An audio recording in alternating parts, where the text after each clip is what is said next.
ஒரு ஊரில் ஒரு மன்னர் இருந்தார். அந்த ஊரில் அடிக்கடி சேவல் சண்டை நடக்கிறது வழக்கம். அரண்மனையில் ஒரு ஆள் இருந்தான். மன்னருக்காக அவன் ஒரு சேவல் வாங்கிட்டு வந்தான். சண்டை போடுறதுக்காக அந்த சேவலை தயார் பண்ணிகிட்டு இருந்தான். கொஞ்ச நாள் ஆச்சு. மன்னர் அந்த ஆளை கூப்பிட்டார். என்னப்பா சேவல் தயாராகிட்டுதா அப்படின்னு கேட்டார். இன்னும் அது தயாராகல மன்னா, இன்னும் வளரல, அதுக்கான தகுதி இன்னும் அதுக்கு வரல அப்படின்னா. எதனால் அப்படி சொல்கிறேன்னாரு. கோபம் ரொம்ப கடுமையாக இருக்குது அப்படின்னா. சரி அப்படின்னு விட்டுட்டார். மறுபடியும் கொஞ்ச நாள் ஆச்சு. இப்போ எப்படி நிலைமை, சேவல் தயாரா அப்படின்னார். இன்னும் இல்லை அரசே, மற்ற சேவல் எங்கேயாவது கூவுற சத்தம் கேட்டால் உடனே இது பரபரப்பாயிடுது. பக்கத்தில் ஒரு சேவலின் நிழலை கண்டா கூட இது பரபரப்பாயிடுது அப்படின்னா. சரி இன்னும் கொஞ்ச நாள் ஆகட்டும்னு விட்டுட்டார். கொஞ்ச நாள் ஆச்சு. இப்போ மறுபடியும் விசாரித்தார். இன்னும் நம்ம சேவலுக்கு அந்த தகுதி வரலமன்னா, போராட்ட உணர்வு அதுக்கு இன்னும் இருந்துக்கிட்டு தான் இருக்குது. உள்ளே மெதுவாக தான் எரிய ஆரம்பிச்சிருக்குது போராட்ட உணர்வு. அப்படி இருக்கக்கூடாது, அது பற்றி எரிய வேண்டாமா அப்படின்னா. இன்னும் கொஞ்ச நாள் ஆச்சு. இப்போ எப்படின்னு கேட்டார். இப்போ அவன் சொன்னான், மன்னா கிட்டத்தட்ட அது போருக்கு தயாராகிட்டுது அப்படின்னு நினைக்கிறேன்னா.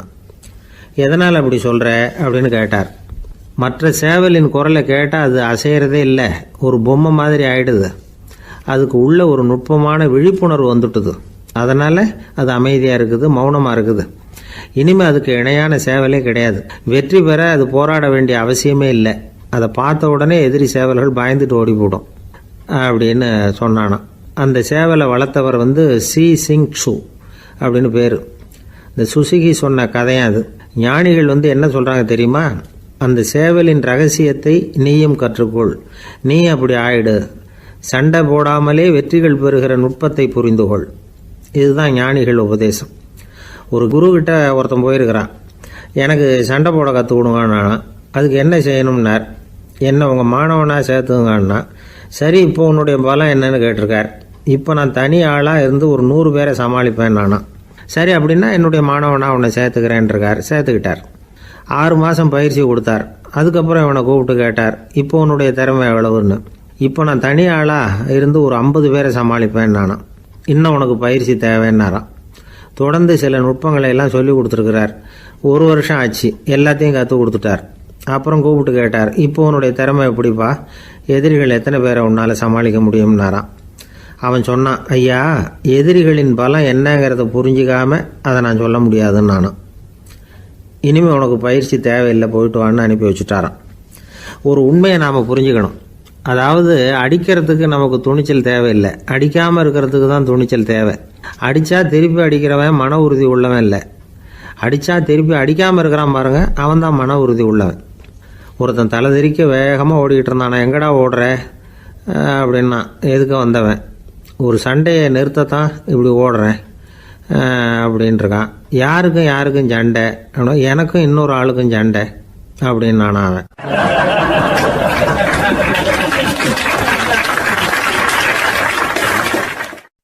எது ரொம்பவும் கஷ்டமான காரியம் அப்படின்னு கேட்டார் ஒருத்தர். ஒருத்தருக்கு ஒருத்தர் சண்டை போடாமல் இருக்கிறது தான் ரொம்ப கஷ்டமான காரியம் அப்படின்னு தோணுது. ஒரு நாட்டுக்கும் இன்னொரு நாட்டுக்கும் சண்டை, நாட்டுக்குள்ளேயே ஒரு குரூப்புக்கும் இன்னொரு குரூப்புக்கும் சண்டை. ஏன் சண்டை போட்டுக்கிறீங்கன்னு கேட்டு பாருங்கள். நாங்கள் சமாதானத்துக்காக தான் சண்டை போட்டுக்கிறோம் அப்படிம்பாங்க. வாழறதுக்காக பிறந்த மனுஷன் லட்சியத்துக்காக உயிரை விட தயார் அப்படின்னு சொல்லிகிட்டு இருப்பான். அப்படி உயிரை விடுறவங்கள நாமளும் பாராட்டுவோம். ஆனால் ஒன்றுமில்லாத விஷயங்களுக்கெல்லாம் சண்டை போடுறவங்களெல்லாம், அப்படிப்பட்டவங்களையும் சரி உயிரை விடுறவங்களையும் சரி என்னென்னு சொல்கிறது, யுத்தங்களாலேயும் சண்டைகளாலேயும் நாம் அடையிறது என்னங்கிறது ஒரு பக்கம் இருக்கட்டும், இழக்கிறது என்ன தெரியுமா, ஏராளமான உயிர்கள். ரத்தம் சிந்துறதுக்கு நான் தயார் அப்படின்னு மார்தட்டி சொல்லலாம். ஆனால் ரத்தம் சிந்தினா உயிர் காத்துக்கிட்டு இருக்க தயார் இல்லை. அதாவது உயிர் நமக்காக காத்துக்கிட்டு இருக்க தயார் இல்லை. இழக்கிற ரத்தத்தை ஈடுகட்டினா தான் உயிரை காப்பாற்ற முடியும். அதனால் இது சம்மந்தமாக ஆராய்ச்சி செய்கிற கட்டாயம் ஏற்பட்டு போச்சு. அதோட விளைவாக புதுசாக ஒன்றை கண்டுபிடிச்சிருக்கிறாங்க. அதுதான் செயற்கை ரத்த பொடி. இப்போ இந்த திடீர் சாம்பார் பொடி, திடீர் ரசப்பொடி, திடீர் காப்பி பொடி இப்படிலாம் சொல்கிறோம்ல, அது மாதிரி இது திடீர் ரத்த பொடி. இஸ்ரேல் ஒரு சின்ன நாடு, மக்கள் தொகை குறைச்சல், அதோட போர்கள் வேறு. அதனால் காயம்பட்டவங்களை காப்பாற்றியே தீர வேண்டிய கட்டாயம். காப்பாற்றணும்னா ரத்த இழப்பை தடுக்கணும். அப்படின்னா உடனடியாக புது ரத்தம் செலுத்தி ஆகணும். திடீர்னு ரத்தம் வேணும்னா எங்கே போகிறது? அதுவும் கிடைக்கிற ரத்தம் சேர்கிற குரூப்பாக இருக்கணும். ஒரு வேடிக்கை பார்த்தீங்களா, நான் வேறு குரூப்பு நீ வேறு குரூப்புன்னு இவன் சண்டை போடுறான். இதில் அடிபட்டவனுக்கு ரத்தம் கொடுக்க போனால் அதுலேயும் அது வேறு வேறு குரூப்பாக இருக்குது. அது ரத்தமும் வேறு வேறு குரூப்புன்னு சொல்லிகிட்டு இருக்குது. எந்த குரூப்பு ரத்தம் வேணும்? அது உடனடியாக கிடைக்கலன்னா என்ன பண்ணுறது? இப்படிப்பட்ட கஷ்டம்லாம் நமக்கு வந்துடுது. இதுக்காக தான் விஞ்ஞானிகள் இந்த ரத்த பொடியை கண்டுபிடிச்சிருக்கிறாங்க. அதாவது ஒரு ஆள் அடிபட்டு போட்டான்னு வச்சுங்களேன், அவனுக்கு ரத்தம் கிடைக்கல, உடனே என்ன பண்ணலாம்? இந்த சுத்தப்படுத்தப்பட்ட தண்ணீரை கொஞ்சம் எடுத்துக்க வேண்டியது, அதில் இந்த ரத்த பொடியை கரைக்க வேண்டியது. இப்போ இந்த செயற்கை ரத்தம் வந்து தயாராகிட்டுது. இதை அந்த ஆள் உடம்புல ஏற்றி விட்ற வேண்டியது. இயற்கையாக நம்ம உடம்பில் இருக்கிற ரத்தம் என்னென்ன வேலை செய்யுதோ அதே வேலையை இதுவும் செய்யும். அதாவது ஆக்சிஜனை உடம்புல எல்லா இடத்துக்கும் எடுத்துகிட்டு போகுது. அந்த வேலையை இந்த செயற்கை ரத்தமும் செஞ்சுடுது. ஆனால் ஒரு விஷயம், இந்த செயற்கை ரத்தம் ஒரு அவசரத்துக்கு தான் உபயோகப்படுத்தலாம், ஒரு முதல் உதவி மாதிரி. அதை அப்படியே நிரந்தரமாக விட்டுற முடியாது. பின்னாடி வந்து தேவையான குரூப்பு உண்மையான ரத்தம் கிடைச்ச உடனே அதை செலுத்திக்கணும். உண்மையான ரத்தத்தை 20லேருந்து 40 நாள் வரைக்கும் தான் பாதுகாக்க முடியும். அதுவும் குளிர்பதன பெட்டியில். அதுக்குள்ளே உபயோகப்படுத்தலைன்னா அது வீணாக போயிடும். இந்த ரத்த பொடி அப்படி இல்லை, எவ்வளோ நாள் வேணும்னாலும் அப்படியே வச்சுருக்கலாம். குளிர்பதன பெட்டியும் தேவையில்லை. ஆனால் ஒன்று, இது தண்ணியில் கலந்து செயற்கை ரத்தமாக ஆக்கிவிட்டா அதோட வலு 72 மணி நேரம் தான். அதாவது 3 நாள். அதுக்குள்ளே அந்த ஆசாமியை எங்கேயாவது ஆஸ்பத்திரிக்கு தூக்கிட்டு போய் உண்மையான ரத்தத்தை கொடுத்துடணும். சண்டையில் அடிபடுறவங்க, சாலை விபத்தில் அடிபடுறவங்க, இவங்களுக்கெல்லாம் அவசரத்துக்கு கை கொடுத்து உதவுறது இந்த செயற்கை ரத்த பொடி. அதுக்கப்புறம் நாம் கொடுக்குற ரத்தம் தான் அவங்கள காப்பாற்றணும். இன்றைக்கி வந்து ரத்தத்தை தானமாக கொடுக்க தயாராக இருக்கிற நல்ல உள்ளங்கள் ஏராளம்.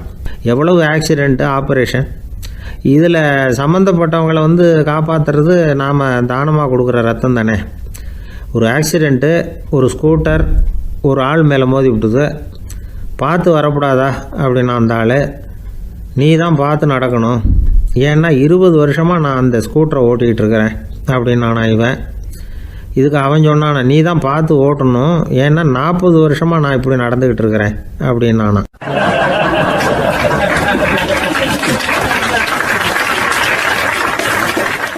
ஒருத்தர் அவசரமாக போய்கிட்டு இருந்தார். எங்கே போய்கிட்டு இருக்கீங்க அப்படின்னு கேட்டார் ஒரு பெரியவர். கடைக்கு போகிறேன் சார், சாமான் வாங்கிறதுக்கு அப்படின்னார். அங்கே போகிறதுக்கு முன்னாடி தெரிஞ்சிக்க வேண்டியதெல்லாம் தெரிஞ்சுக்கிட்டீங்களா அப்படின்னு கேட்டார் பெரியவர். கடைக்கு போய் காசை கொடுத்து ஒரு பொருளை வாங்கிட்டு வரப்போகிறோம், இதில் தெரிஞ்சிக்க வேண்டியது என்ன இருக்குது அப்படின்னார் அலட்சியமாக. இப்போ அந்த பெரியவர் பேச ஆரம்பித்தார். இந்த உலகத்தில் எந்த ஒரு செயலில் இறங்குறப்போவும் நாம் நல்லா ஆலோசனை பண்ண வேண்டிய விஷயம் 5 அப்படின்னார். உதாரணமாக, ஒருத்தன் கடைக்கு போய் ஏதோ ஒரு பொருளை வாங்கிட்டு வர போகிறான்னு வச்சுக்கோங்களேன். அப்போ கூட அவன் வந்து 5 விஷயங்களை பற்றி தெரிஞ்சுக்க வேண்டியிருக்குது அப்படிங்கிறார் அவர். முதல்ல அந்த பொருள் எப்படிப்பட்டது அப்படிங்கிறத தெரிஞ்சுக்கணும். 2வதாக தன்னை பற்றியும் தெரிஞ்சுக்கணும். அப்போ தான் அந்த பொருள் தனக்கு தேவையா இல்லையா அப்படிங்கிறத புரிஞ்சுக்க முடியும். 3வதாக தெரிஞ்சுக்க வேண்டியது ஒன்று இருக்குது. அது என்னன்னா, அந்த பொருளை அடையறதுக்கு வழி என்ன அப்படிங்கிறது தெரிஞ்சுக்கணும். அதாவது எவ்வளவு பணம் கொடுத்தா அது கிடைக்கும், இது மாதிரியான விஷயங்கள். 4வதாக அந்த பொருளை அடையிறது மூலமாக நாம் அடையக்கூடிய பயன் என்ன அப்படிங்கிறதையும் உணரணும். 5வது, அந்த பொருளை அடையிறதுல இருக்கக்கூடிய தடை எது அப்படிங்கிறதையும் நாம் தெரிஞ்சுக்கணும். பெரியவர் பேசுறது ஏதோ தத்துவம் மாதிரி தெரியுது இல்லையா? தத்துவம் தான். அதாவது இப்படி உலகியல் வாழ்க்கையில் சின்ன சின்ன விஷயங்கள்லேயே நாம் 5 விஷயங்களை தெரிஞ்சுக்க வேண்டி இருக்குது. அது ரொம்ப அவசியமாக இருக்குது. பேரின்ப நிலைன்னு சொல்கிறாங்கல்ல, அது மாதிரி பெரிய சமாச்சாரங்கள்லேயும் இந்த 5 விஷயங்களை நாம் தெரிஞ்சுக்க வேண்டியிருக்குது. அதுக்கு பேர் என்னன்னா அர்த்த பஞ்சகம். வைணவ சமயத்தில் அர்த்த பஞ்சகம்ங்கிறது ரொம்ப பெரிய விஷயம். கடைக்கு போகிறது மாதிரி கடவுளை பார்க்க போகிறப்போ நாம் 5 விஷயங்களை தெரிஞ்சுக்கணுமா.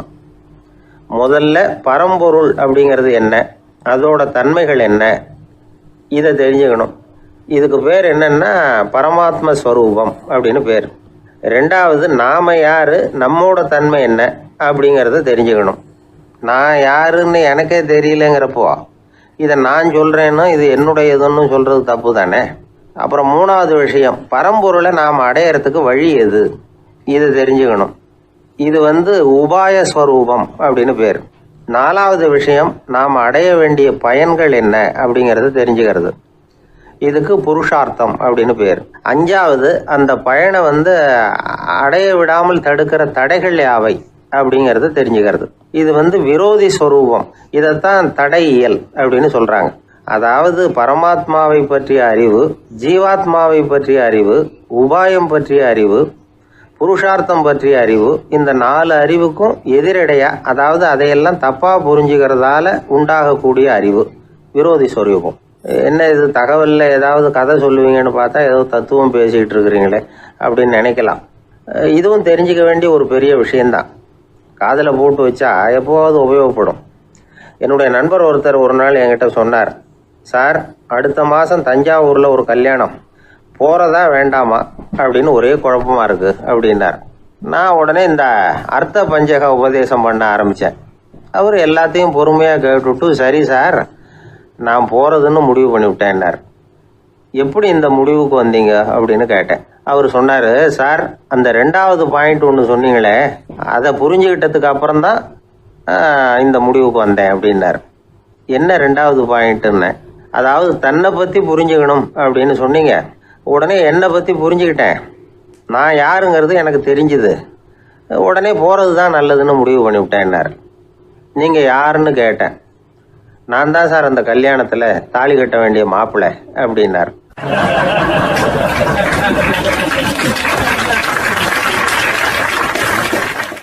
பிரம்மத்தை அறிந்தவன் பிரம்மமாகிறான் அப்படின்னு ஒரு பெரியவர் பேசினார் ஒரு கோவிலில். தைத்திரிய உபனிஷத்து அப்படி சொல்லுதான். இதை கேட்கும் பொழுது நமக்கு ஒரு சந்தேகம் வரும். அது எப்படி?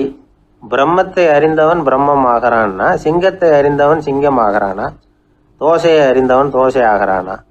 இப்படிப்பட்ட சந்தேகம் நமக்கு வர்றதுல ஒன்றும் ஆச்சரியம் இல்லை. இது இயற்கை. இதுக்கும் அந்த பெரியவரே பதில் சொல்றார். சிங்கம் வேற, நாம வேற. அதனால சிங்கத்தை அறிந்தவன் சிங்கம் ஆக மாட்டான். ஆனா பிரம்மம் வேற, நாம வேற இல்லை.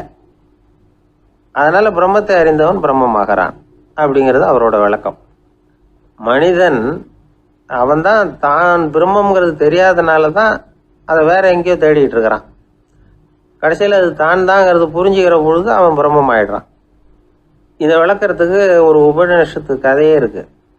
நமக்கு தெரிஞ்ச கதை தான், ஆனால் அதை வேற விதமான அர்த்தத்தில் விளையாட்டாக சொல்லிட்டு இருக்கிறோம். ஒரு சமயம் ஒரு 10 நண்பர்கள் ஒரு காட்டு வழியாக போய்கிட்டு இருக்கிறாங்க. குறுக்க ஒரு நதி, அதை கடந்து அடுத்த பக்கம் போகணும். எல்லாரும் ஒரு வழியாக கடந்து அடுத்த கரைக்கு போய் சேர்ந்துட்டாங்க. அங்கே போய் சேர்ந்ததுக்கு அப்புறம் எல்லாரும் பத்திரமா சேர்ந்துட்டோமா அப்படின்னு தெரிஞ்சுக்கிறதுக்காக எண்ணி பார்க்குறான் அந்த கூட்டத்து தலைவன். அவங்க மொத்தம் 10 பேர். ஆனால் அவன் எண்ணி பார்க்குறப்போ 9 தான் வருது. ஏன்னா அவன் தன்னை விட்டுவிட்டான். எதிரில் நிற்கிறவங்கள மட்டுமே எண்றான். ஐயோ 10வது ஆள் எங்கேங்கிறான், பதறான். சரி நீ இரு, நான் எண்ணி பார்க்குறேன்னு சொல்லிவிட்டு இன்னொருத்தன் எண்றான். அவனும் தன்னை விட்டுட்டு எண்றான். 9 தான் வருது. எல்லாரும் கொய்யோ முறையோன்னு கத்த ஆரம்பிச்சிட்டாங்க. அந்த சமயத்தில் ஒரு பெரியவர் அந்த பக்கமாக வர்றார். என்ன விஷயம்னு விசாரிக்கிறார். 10வது ஆள் 6 அடிச்சுட்டு போட்டுது அப்படின்னு சொல்லி இவங்க அழறாங்க. சரி அழாதீங்க அப்படின்னு சொல்லி அந்த தலைவனை பார்த்து இப்படி வாங்குறார். வர்றான். இப்போ எனக்கு முன்னாடி ஒரு தரம் எண்ணு பார்க்கலாம்ங்கிறார். 1 2 3ன்னு ஆரம்பித்து 9ல் முடிக்கிறான். உடனே பெரியவர், நீ தான் அந்த 10வது ஆள் அப்படிங்கிறார். இது உண்மை. நாம தான் அது. நாம தான் நம்மளை வேற எங்கேயோ தேடிட்டு இருக்கிறோம். நாம எங்கேயோ தேடிட்டு இருக்கிறோமே, அந்த பிரம்மம் நாம தான். இப்படி ஒரு பெரிய உண்மையை விளக்கிறதுக்காக தான் அப்படி ஒரு கதை சொல்லப்பட்டது. ஆனால் அதை நாம் வேற விதமாக வேடிக்கையாக உபயோகப்படுத்திக்கிட்டு இருக்கிறோம். எப்படி தெரியுமா? ஒரு ஆத்தங்கரையில் ஒரு 10 பேர் முழிச்சுக்கிட்டே நின்றுக்கிட்டு இருந்தாங்களாம். அந்த பக்கமாக வந்த ஒருத்தன், ஏன் இப்படி முழிச்சுக்கிட்டு நிற்கிறீங்கன்னு கேட்டிருக்கிறான். எங்களுக்கு நீச்சல் தெரியாது, நாங்கள்லாம் அடுத்த கரைக்கு போய் சேரணும் அப்படின்னு நாங்களாம். சரி நான் கொண்டுட்டு போய் விடுறேன். எல்லாரும் அக்கறைக்கு போய் சேர்ந்த உடனே ஆளுக்கு ₹1 வீதமாக மொத்தம் ₹10 எனக்கு கொடுக்கணும் அப்படின்ட்டுருக்கான் இவன். சரின்னு ஒத்துக்கிட்டாங்க. இவன் ஒவ்வொருத்தராக கையை பிடிச்சி மெதுவாக ஆற்றுல இறக்கி அழைச்சிட்டு போயிட்டான். 9 பேரை கரை சேர்த்துட்டான். 10வது ஆள் பாதி ஆற்றுல போயிட்டு இருக்கிறப்போ திடீர்னு வெள்ளம் வந்துட்டுது. புடி நழுவி போச்சு. கையை விட்டுட்டான். வெள்ளம் அடிச்சுட்டு போட்டுது. அழைச்சிட்டு வந்தவன் நீச்சல் அடித்து தட்டு தடுமாறி கரைக்கு சேர்ந்துட்டான். கரையில் இருந்தவங்களுக்கு இந்த விஷயம் தெரியாது. இருந்தாலும் இவன் உடம்பு பூரா நனைஞ்சி கொஞ்சம் அதிகமாக மூச்சு வாங்க நின்றுக்கிட்டு இருந்தானா, ஏன் இப்படி மூச்சு வாங்குது, என்ன விஷயம் அப்படின்னு கேட்டாங்களாம். அதுக்கு இவன் கொஞ்சமா அலட்டிக்காம சொன்னானா, வேற ஒண்ணும் இல்ல, நீங்க கொடுக்க வேண்டிய 10 ரூபாயில 1 ரூபா குறைஞ்சு போச்சு, அவ்வளவுதான் அப்படின்னானா.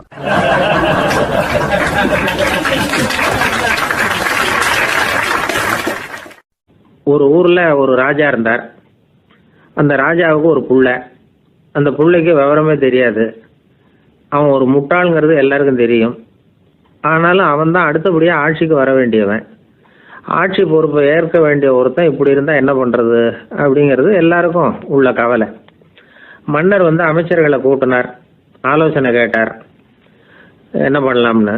இவனை இன்னொரு நாட்டு பல்கலைக்கழகத்துக்கு அனுப்பி பார்க்கலாம், அங்க போய் படிச்சுட்டு வரட்டும், நிறைய படிச்சுட்டு நல்ல ஞானத்தோட திரும்பி வரட்டும், அதுக்கப்புறம் பார்த்துக்கலாம் அப்படிங்கிறது அவங்க சொன்ன ஆலோசனை. மன்னருக்கும் அது சரின்னு தோணுச்சு. மகனை வெளி தேசத்துக்கு அனுப்பி வச்சார். இவனும் போனான், ஒரு பல்கலைக்கழகத்தில் சேர்ந்தான், நிறைய படித்தான். அதுக்கப்புறம் தந்தைக்கு ஒரு கடிதம் எழுதினான். தந்தையே, நான் நிறைய படிச்சுட்டேன், இனிமேல் நாடு திரும்பலாம்னு நினைக்கிறேன் அப்படின்னு எழுதினான். மன்னருக்கு ரொம்ப மகிழ்ச்சி, அதாவது புள்ள படிச்சுட்டான் அப்படிங்கிற ஆனந்தம். உடனே பையன் திரும்பி வர்றதுக்கு ஏற்பாடு பண்ணார். இளவரசன் நாடு திரும்பினான். அதை கொண்டாடுறதுக்காக அரண்மனையில் ஒரு பெரிய விருந்துக்கு ஏற்பாடு பண்ணியிருந்தாங்க. முக்கியமானவங்கள்லாம் அதில் கலந்துக்கிட்டாங்க. அந்த விருந்துக்கு முனிவர் ஒருத்தரும் வந்திருந்தார். அவர் இளவரசன் கிட்ட போய் உட்காந்து விசாரிக்கிறார். என்னப்பா, எப்படி படிச்சிருக்கிற அப்படின்னு கேட்டார். நிறைய படிச்சுட்டு வந்திருக்கிறேங்க அப்படின்னா அவன். என்னெல்லாம் படிச்ச அப்படின்னாரான். எல்லாத்தையும் விவரமா சொல்லியிருக்கிறான். அவன் அப்படி சொல்லிட்டு இருக்கும் பொழுதே முனிவர் என்ன பண்ணார், தன்னுடைய மோதிரத்தை கழட்டி உள்ளங்கையில வச்சு அப்படியே மூடிக்கிட்டாரான். அப்படியே கையை நீட்டி அவன் முன்னாடி காட்டினார். இந்த பாருப்பா, என் கைக்குள்ள என்ன இருக்கு சொல்லு பார்க்கலாம் அப்படின்னாரான். இளவரசன் ஒரு கணம் யோசிச்சான். அதுக்கப்புறம் உங்க கைக்குள்ள இருக்கிறது வட்டமான ஒரு பொருள், நடுவுல ஒரு துளை இருக்கும் அப்படின்னு நானான். முனிவர் திகைச்சு போட்டார். பையன் பெரிய அறிவாளி ஆயிட்டான் போல இருக்க அப்படின்னு நினைச்சுட்டார். அதுக்கப்புறம் கேட்டார், சரி, என் கையில் இருக்கிறது வட்டமான பொருள், நடுவுல துளை இருக்குங்கிறத சொல்லிவிட்டேன், அதோட பேர் என்ன, அதை சொல்லு அப்படின்னாராம். இளவரசன் கொஞ்சம் யோசனை பண்ணியிருக்கான். அப்புறம் சொன்னானா, முனிவரே, நான் படிச்ச விஞ்ஞானம் உங்களுக்கு பதில் சொல்றதுக்கு உதவல, இருந்தாலும் பதில் சொல்றேன், அது ஒரு வண்டி சக்கரம் அப்படின்னானா. இப்பதான் முனிவர் யோசிச்சாராம். அவருக்கு புரிஞ்சுதான், அதாவது முட்டாளை படிக்க வைக்கலாம், ஆனால் சிந்திக்க வைக்க முடியாது அப்படிங்கிறத அவர் புரிஞ்சுக்கிட்டாராம். தகவல் அறிவு ஞானமாகாது அப்படிங்கிறார் ஓஷோ. ஏன்னா தகவல்கள் மாறுதலை ஏற்படுத்துறது இல்லை, ஆனால் ஞானம்ங்கிறது மாறுதலால் உண்டாகக்கூடிய ஒன்று. அதுதான் ரெண்டுக்கும் உள்ள வித்தியாசம். மனம் சரியான வழிக்கு வரணும், அதுக்கப்புறம் படிக்கிற கல்வி தான் உண்மையான கல்வி. சரி, மனம் சரியா வர்றதுக்கு என்ன வழி அப்படின்னு கேட்டா, மனிதன் முழு மாறுதலுக்கான வழிமுறை தியானம் தான் அப்படிங்கிறார் அவர். அதனாலதான் நிறைய படிச்சிருக்கேன்னு சொல்றவன் எல்லாம் ஞானம் உள்ளவன் நினைச்சிடக்கூடாது. ஒருத்தர் இன்னொரு பெரிய மனிதரை அழைச்சிட்டு அறிமுகப்படுத்தினாராம். சார் நிறைய படிச்சிருக்கார், 3 MA வாங்கியிருக்கார், ஆனா ஒரு விஷயம், அப்பப்போ கொஞ்சம் திருடுவார், அவ்வளவுதான், மற்றபடி அவர் ஒரு பெரிய அறிவாளி தான் அப்படின்னாராம்.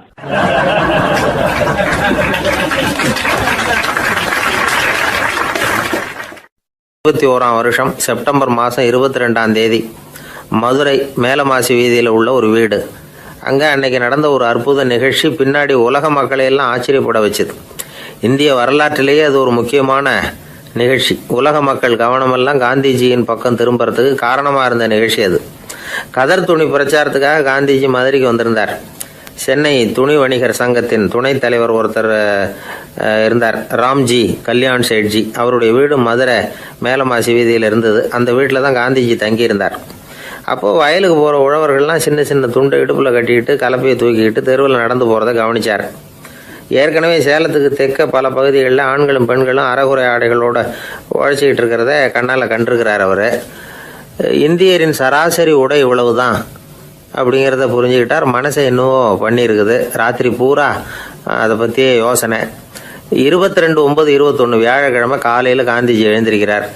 அவர் கூட தங்கியிருந்தவங்களையெல்லாம் பார்த்து சொன்னார், இன்னையிலிருந்து அறையில் முழு அகல துண்டு தான் கட்டுவேன், குளிர் அதிகமாக உள்ள காலங்களில் மட்டும் போர்வை ஒன்றும் உபயோகப்படுத்துவேன், மற்றபடி மேலங்கியோ குல்லாவோ எதுவும் போட்டுக்க மாட்டேன், தற்காலிகமாக இந்த ஏற்பாட்டை 1 மாதத்துக்கு ஏற்றுக்குவேன், அதுக்கு பிறகு உசிதம் போல் எண்ணி பார்த்து முடிவு பண்ணுவேன் அப்படின்னார். அவருடைய குரல் உறுதியாக இருந்துதான். உடனே செயலில் இறங்கினார். தம்முடைய 10 முழ வேட்டி, மேலங்கி, உள் சட்டை, குல்லா எல்லாத்தையும் களைஞ்சார். வேட்டியிலிருந்து ஒரு 4 முழ துணியை எடுத்துக்கிட்டார். இதுக்கு உதவி செஞ்சவர் அன்னைக்கு விருதுநகரில் பிரபல தொண்டராக இருந்த பழனிக்குமார பிள்ளை. வெட்டி எடுத்த துண்டை நீள வாக்கில் ரெட்டையாக மடித்தார். அதை இடுப்பில் துண்டு மாதிரி கட்டிக்கிட்டார். தலையில் சின்ன உச்சி குடுமி, அறையில் சின்ன துண்டு. அண்ணல் காந்தி ஆண்டி கோலத்தில் காட்சி அளிக்கிறார். கூட இருந்தவங்கள பார்த்து காரைக்குடிக்கு புறப்படலாமே அப்படின்னார். அவர் நண்பர்களும் சீடர்களும் திகைச்சு போய் நிற்கிறாங்க. இந்த விரதம் நிரந்தரமாக ஆயிடுமோங்கிற பயம் அவங்களுக்கு. எப்படியோ இந்த விவரம் ராஜாஜிக்கும் அன்னைக்கு பிரபலமாக விளங்கின தேசபக்தர் டாக்டர் டிஎஸ்எஸ் ராஜனுக்கும் எட்டுச்சு. உடனே 2 பேரும் ஓடி வந்தாங்க. வேண்டாமே இந்த கோலம் அப்படின்னாங்க. காந்திஜி தன்னுடைய முடிவில் உறுதியாக இருந்தார். ராஜாஜி என்னென்னமோ வாதமெல்லாம் பண்ணி பார்த்தார். உங்களுடைய வாதத்துக்கு என்னால் பதில் சொல்ல முடியல, இருந்தாலும் நான் செய்கிறது தான் சரிங்கிறதுல எனக்கு சந்தேகம் இல்லை. இன்னைக்கு அதிகாலை 3 மணி இருக்கும். நான் ஓரளவு விழிச்சுக்கிட்டேன். அதாவது உறக்கமும் விழிப்புமா இருந்த நிலையில எனக்கு இந்த எண்ணம் உண்டாச்சு. இது என்னுடைய அந்தராத்மாவின் ஆணை, அதை என்னால் மீற முடியாது அப்படின்னு சொல்லிவிட்டாராம் காந்திஜி. கதர் பிரச்சாரத்துக்காக காரைக்குடிக்கு கிளம்பினார். வாசல்ல 4 மோட்டார் வண்டிகள் காத்துக்கிட்டு இருந்தது. வீதியில் 2 பக்கமும் ஜனங்கள். காந்திஜி இடுப்பு துணியோட மோட்டார் வண்டியில ஏறினார். நண்பர்களும் சீடர்களும் மக்களும் உடல் சிலிர்க்க அந்த காட்சியை பார்க்குறாங்க. மோட்டார் வண்டி நகர ஆரம்பிக்குது. எப்பேற்பட்ட காட்சி அது!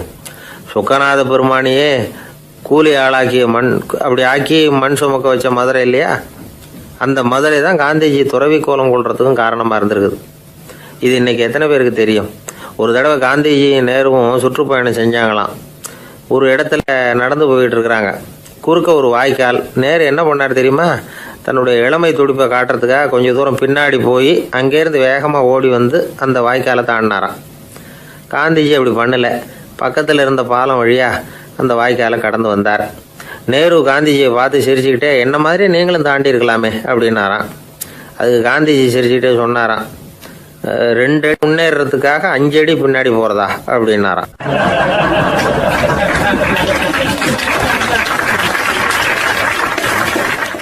கிபி 1078 வருஷம் மார்ச் மாதம் 19ஆம் தேதி திங்கட்கிழமை அதிகாலை நேரம் ஒரு குழந்தை பிறந்தது. எங்க தெரியுமா? காஸ்பியன் கடலுக்கு தெற்கே பாரசீக மொழி வழங்கிய தபரிஸ்தான் மாநிலத்துல ஜீலான்கிற புனித நகர், அதோட புறநகர் பகுதியில் உள்ள நீப்புங்கிற ஊர்ல தான் அந்த குழந்தை பிறந்தது. அந்த இடம் இப்போ ரஷ்யாவில் இருக்கு. அந்த குழந்தை யாருன்னு நினைக்கிறீங்க? அதுதான் முஹித்தீன் பெருமான், ஆன்மீக சாதனைகள் புரிந்த மகான் முஹித்தீன் ஆண்டகை.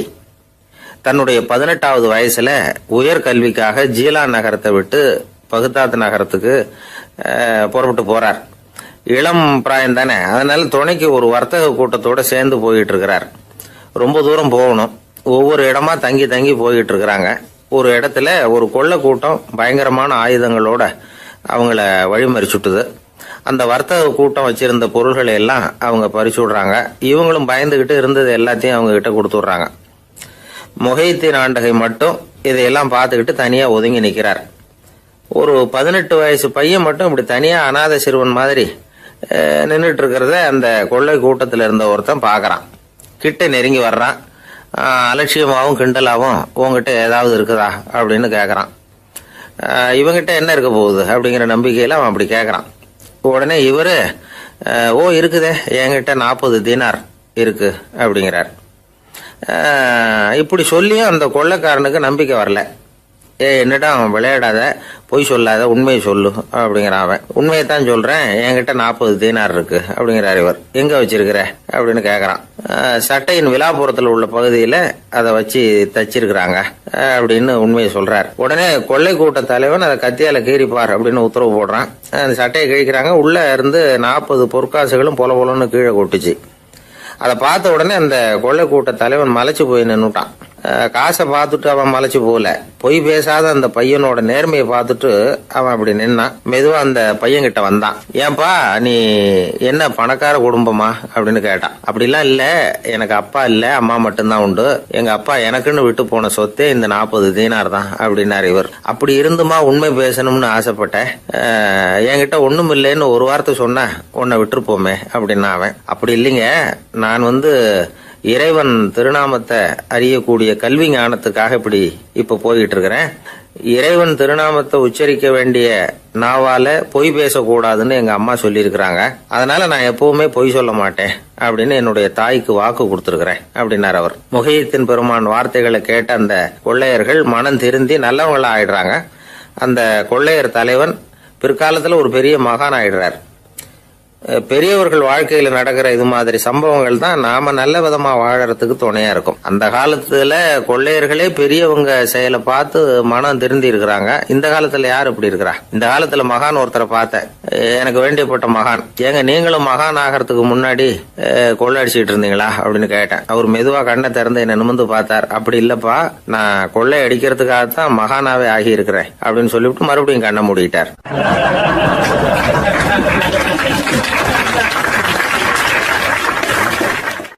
ஒரு காலத்துல பிரஷ்யா அப்படின்னு ஒரு தேசம் இருந்தது.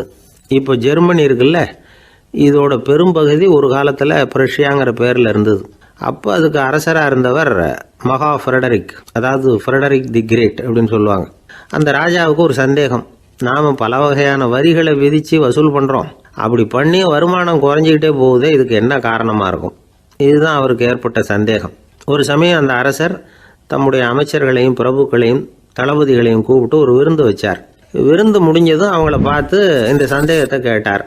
வரிகள் அதிகமாக விதிச்சு வருமானம் குறையறதுக்கு என்ன காரணம் அப்படின்னு கேட்டார். பல பேருக்கு இதுக்கு சரியாக பதில் சொல்ல தெரியல. அனுபவசாலியான ஒரு தளபதி எழுந்திருச்சார். அரசே, அது எப்படிங்கிறத இப்போ உங்களுக்கு காட்டுறேன்னார். உடனே ஒரு பெரிய பனிக்கட்டி ஒன்றை தன்னுடைய கையில் எடுத்தார். அதை அப்படியும் திருப்பி பார்த்தார். அப்புறம் அடுத்தவர்கிட்ட கொடுத்தார். அவர் அதை அப்படியும் திருப்பி பார்த்துட்டு அடுத்தபடியா இருந்தவர்கிட்ட கொடுத்தார். இப்படியே இதை ஒவ்வொருத்தரா பார்த்துட்டு ஒவ்வொரு கையா மாறி கடைசியில மன்னர் கைக்கு போய் சேர்ந்தது. மன்னர் கைக்கு அந்த பனிக்கட்டி போய் சேர்ந்தப்போ அது கொஞ்சம் கொஞ்சமா உருகி ஒரு பட்டாணி கடலை சைஸுக்கு ஆயிட்டுது.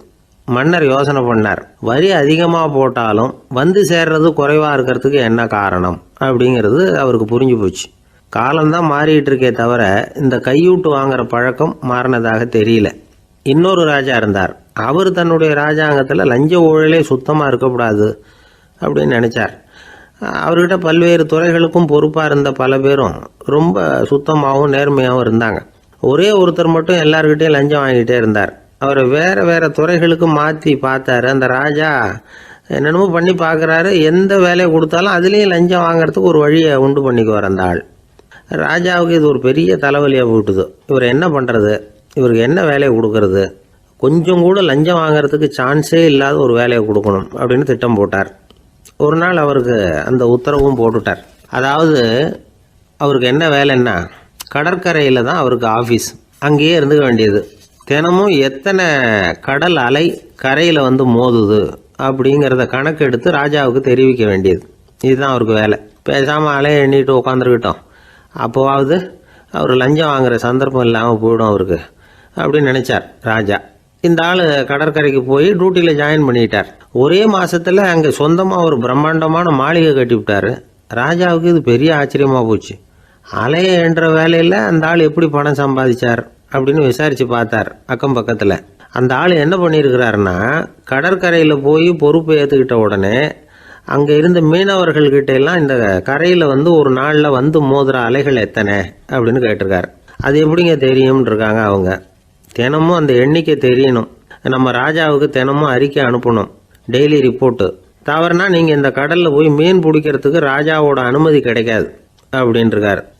உடனே மீனவர்களும் பயந்து போட்டாங்க. கடலுக்கு போகிறதுக்கு அனுமதி இல்லைன்னா பட்டினி கிடக்கிறது மாதிரி ஆயிடுமே. மெதுவாக அந்த ஆளுகிட்ட போனாங்க. காதோட காதா சொன்னாங்க, ஐயா, எங்களால் வந்து கடல் அலையை வந்து எண்ண முடியாது.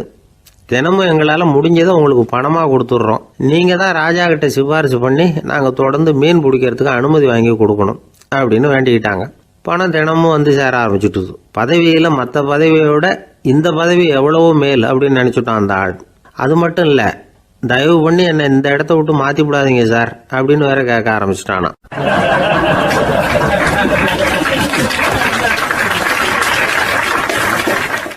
ஊருக்கு வெளியில் அமைதியான ஒரு இடம், அங்கே ஒரு ஆசிரமம், அங்கே ஒரு சாமியார்.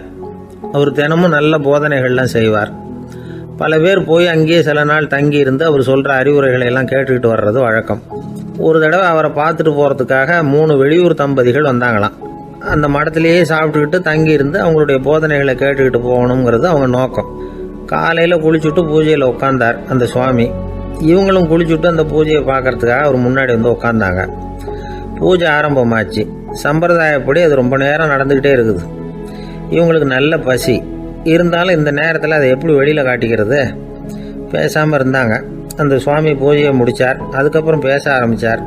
பேச்சு அருமையாக தான் இருந்தது, அமிர்தமாக தான் இருந்தது. இருந்தாலும் இவங்களுக்கு இருக்கிற வயிற்று பசி அது சரியாக கவனிக்க விடலை. அந்த சுவாமியே இதை கவனிச்சதா தெரியல. இவங்களுக்கு மனசுக்குள்ள ஒரு எண்ணம், உள்ள சாப்பாடு தயாராகிட்டு இருக்கும் போல இருக்கு. இந்த பேச்சு முடிஞ்சது நம்மளை உள்ளே அழைச்சிட்டு போய் சாப்பாடு போடுவாங்கன்னு நினைக்கிறோம் அப்படின்னு இவங்களாம் நினச்சிக்கிட்டாங்க. ஆனால் சுவாமி இதை பற்றி எதுவுமே பேசலை, கண்டுக்கலை. ஒரு அம்மாவால் அதுக்கு மேலே சும்மா இருக்க முடியுமா? முடியல. சாப்பாட்டை கவனிக்கலாமா அப்படின்னு சொல்லி மெதுவாக ஆரம்பித்தாங்க. கவனிக்கலாமே அப்படின்னு உள்ளே அழைச்சிட்டு போனார் சுவாமி. இவங்க ரொம்ப அவசரமாக எழுந்திருச்சு உள்ளே ஓடினாங்க. அங்கே ஒரு மேஜை மேலே ஒரு கிண்ணம் மூடி இருந்தது. இதுதான் சாப்பாட்டு மேஜை போல இருக்கு, இங்கே சாப்பாடு வந்துடும் அப்படின்னு நினச்சாங்க. உடனே போய் சுற்றி உட்காந்துக்கிட்டாங்க. சுவாமி அந்த கிண்ணத்தை எடுத்து அந்த அம்மா கிட்ட கொடுத்தார். அவங்க அதை வாங்கி மூடியை திறந்து பார்க்குறாங்க. உள்ளே ஒரு சாவி இருக்குது. சரிதான், இது சமையலறை சாவி போல இருக்கு. அங்கே போய் அதை திறந்து சாப்பாட்டை நாமே எடுத்துக்கிட்டு வந்து இங்கே வச்சுக்கிட்டு சாப்பிடணும் போல இருக்கு அப்படின்னு நினச்சாங்க. சாவி இருக்கு இல்லையா, வாங்க பூட்டு நிறையா காட்டுறேன் அப்படின்னு சுவாமி அவங்கள அழைச்சிட்டு போனார், காட்டினார். இவங்க அந்த அறையை ரொம்ப ஆவலோடு திறந்தாங்க. உள்ளே பார்த்தா அங்கே அரிசி, பருப்பு, விதவிதமான காய்கறி எல்லாம் இருக்குது. சமையலுக்கு வேண்டிய மிளகாய், எண்ணெய், பால், தயிர், நெய் இப்படி எல்லாமே இருக்குது.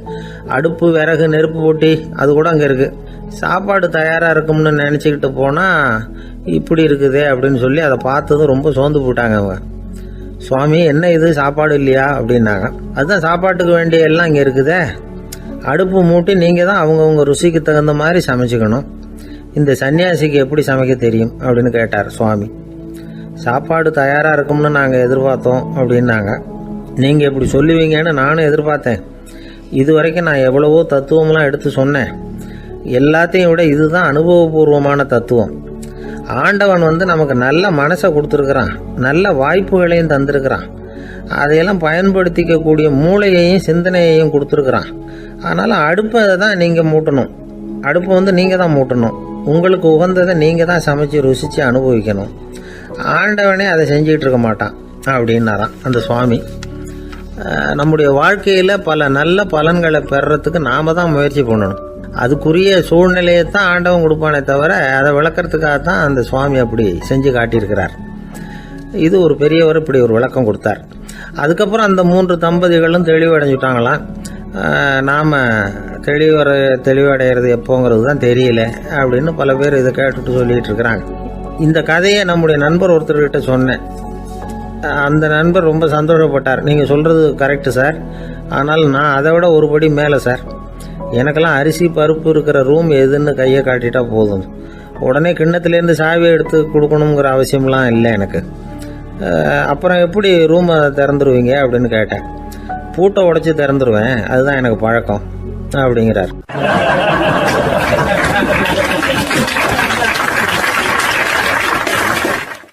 ஐயா, என்னுடைய நூல் வெளியீட்டு விழாவுக்கு அவசியம் நீங்கள் வரணும் அப்படின்னு கூப்பிட்டார் ஒருத்தர். எப்போ வரணும்னு கேட்டேன். அடுத்த வாரம்னார். சரி, புத்தகம் தயாராகிட்டுதா அப்படின்னு. நாளைக்கு தான் அச்சிக்க கொடுக்க போகிறேன்னார். என்னங்க இது, புத்தகம் அச்சிடுறதுக்கு முன்னாடியே அழைப்புதழை அச்சடிச்சு விட்டீங்களே அப்படின்னு கேட்டேன். அதனால் என்னங்க, அந்த காலம் மாதிரியா இப்போல்லாம் அச்சுக்கலை எவ்வளவோ முன்னேறியாச்சுங்க. Linotype, monotype, phototype, laser இப்படி என்னென்னமோ வந்தாச்சு. இன்றைக்கி கொடுத்தா நாளைக்கே புத்தகம் தயார் அப்படின்னார்.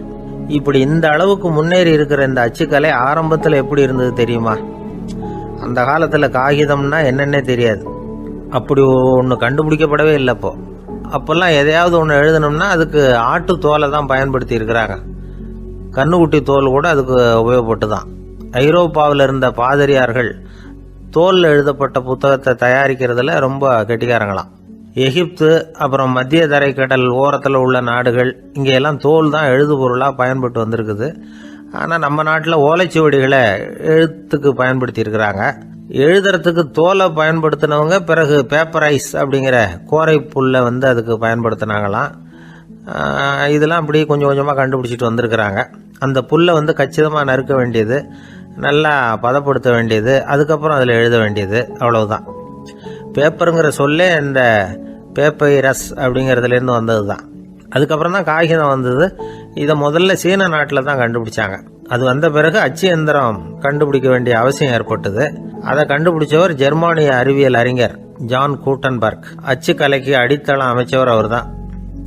ஜெர்மனியில் மெயின்ஸ் அப்படிங்கிற ஊரில் 1399 பிறந்தார்.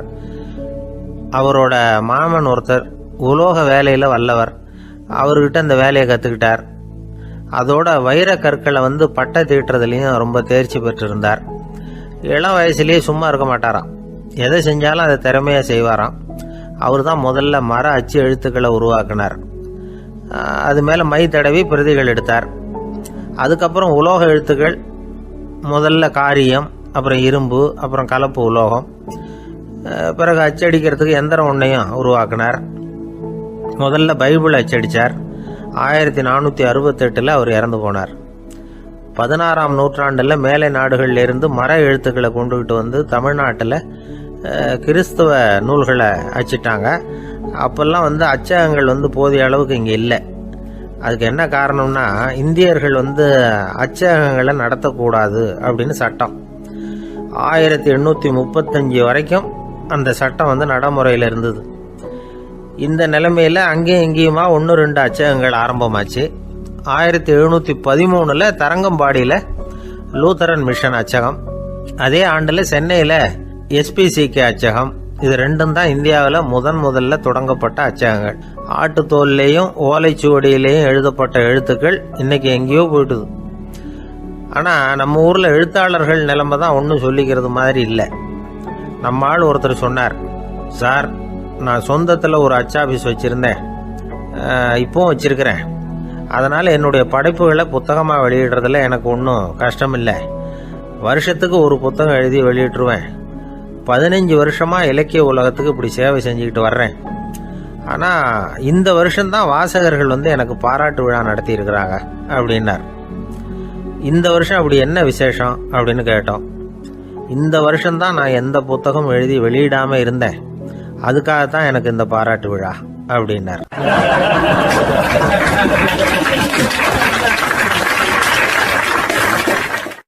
ஐயா, என்னுடைய நூல் வெளியீட்டு விழாவுக்கு அவசியம் நீங்கள் வரணும் அப்படின்னு கூப்பிட்டார் ஒருத்தர். எப்போ வரணும்னு கேட்டேன். அடுத்த வாரம்னார். சரி, புத்தகம் தயாராகிட்டுதா அப்படின்னு. நாளைக்கு தான் அச்சிக்க கொடுக்க போகிறேன்னார். என்னங்க இது, புத்தகம் அச்சிடுறதுக்கு முன்னாடியே அழைப்புதழை வந்து அச்சடிச்சுப்பிட்டீங்களே அப்படின்னு கேட்டேன். அதனால் என்னங்க, அந்த காலம் மாதிரியா போடலாம். அச்சுக்கலை வந்து எவ்வளவோ முன்னேறியாச்சுங்க. Linotype, monotype, phototype, laser, இப்படி என்னென்னமோ வந்தாச்சு. இன்னைக்கு கொடுத்தா நாளைக்கே புத்தகம் தயார் அப்படின்னார். இப்படி இந்த அளவுக்கு முன்னேறி இருக்கிற இந்த அச்சுக்கலை ஆரம்பத்தில் எப்படி இருந்தது தெரியுமா? அந்த காலத்தில் காகிதம்னா என்னன்னே தெரியாது. அப்படி ஒன்று கண்டுபிடிக்கப்படவே இல்லை. அப்போல்லாம் எதையாவது ஒன்று எழுதணும்னா அதுக்கு ஆட்டு தோலை தான் பயன்படுத்தி இருக்கிறாங்க. கண்ணுக்குட்டி தோல் கூட அதுக்கு உபயோகப்பட்டு தான். ஐரோப்பாவில் இருந்த பாதிரியார்கள் தோலில் எழுதப்பட்ட புத்தகத்தை தயாரிக்கிறதுல ரொம்ப கெட்டிக்காரங்களாம். எகிப்து, அப்புறம் மத்திய தரைக்கடல் ஓரத்தில் உள்ள நாடுகள், இங்கெல்லாம் தோல் தான் எழுதுபொருளாக பயன்பட்டு வந்திருக்குது. ஆனால் நம்ம நாட்டில் ஓலைச்சுவடிகளை எழுத்துக்கு பயன்படுத்தி இருக்கிறாங்க. எழுதுறதுக்கு தோலை பயன்படுத்தினவங்க பிறகு பேப்பரைஸ் அப்படிங்கிற கோரை புல்லை வந்து அதுக்கு பயன்படுத்தினாங்களாம். இதெல்லாம் அப்படி கொஞ்சம் கொஞ்சமாக கண்டுபிடிச்சிட்டு வந்திருக்கிறாங்க. அந்த புல்லை வந்து கச்சிதமாக நறுக்க வேண்டியது, நல்லா பதப்படுத்த வேண்டியது, அதுக்கப்புறம் அதில் எழுத வேண்டியது, அவ்வளவுதான்.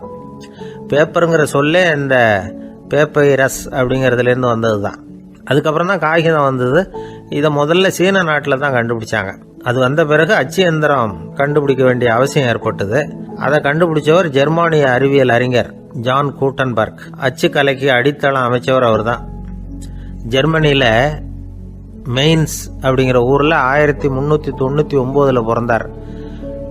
அவரோட மாமன் ஒருத்தர் உலோக வேலையில் வல்லவர். அவர்கிட்ட இந்த வேலையை கற்றுக்கிட்டார். அதோட வைர கற்களை வந்து பட்டை தீட்டுறதுலையும் ரொம்ப தேர்ச்சி பெற்றிருந்தார். இளம் வயசுலேயே சும்மா இருக்க மாட்டாராம்.